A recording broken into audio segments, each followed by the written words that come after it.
All right. Moving on to magnetic circuits. The objective was to verify the distribution of flux in a magnetic circuit. And we also did measurements. So we induced different voltages in different limbs of the circuit and we estimated the voltage. Right? So we gave you a circuit like this. Each of these limbs were removable and we gave you coils which you had to insert in each of these limbs and place them together, like clamp them together. Now, magnetic flux in any circuit flows exactly how current would flow in an electric circuit, right? So if this was an electric circuit and there's an incoming current, it would distribute into two branches, then this would distribute into these two branches. This is exactly how magnetic flux would distribute in a magnetic circuit, right? For measuring current, we have an ammeter, but there's nothing to measure flux with directly, right? But we already know that change in flux it induces an EMF in a coil, right? So what we did is we connected coils everywhere we wanted to measure flux, and we would attach a voltmeter here, and whatever is the flux flowing, there would be a proportional EMF induced in these coils, and we would measure those voltages. Okay, so first we will give an excitation here and see what happens. Then we would give an excitation on both sides and see what happens.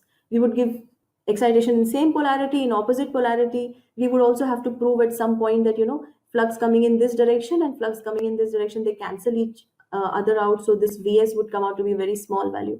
These kind of things, that this is what we basically did in this experiment. Okay. These are the expressions we use to calculate the components. So these are the cases.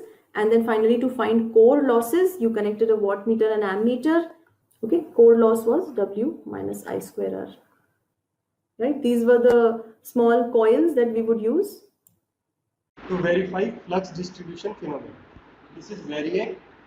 We are providing a voltage supply of 70 volts and we are supplying it to this limb. Now this is a magnetic circuit and the flux will be distributed as the current is distributed in an electric circuit. So here we have provided current to this and the flux distributed from here to here and here. So we cannot measure the flux as directly, so we'll be measuring the voltages on the limbs which will correspond to the fluxes. So this is Vt, this is Vt, so we'll measure it.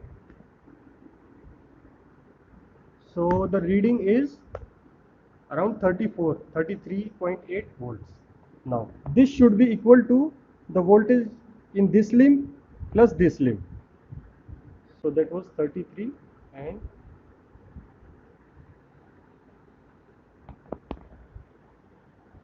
this is 17.4.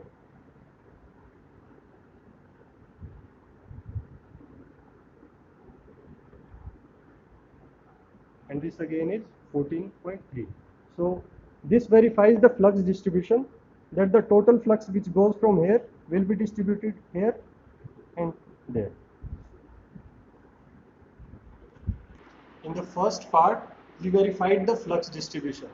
Now we will be verifying the additive and subtractive nature of fluxes.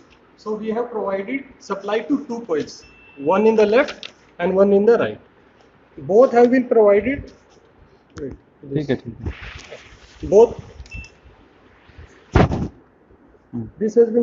have been provided around 50 volt AC. So this limb and this limb are injecting the flux using the 50 volt AC.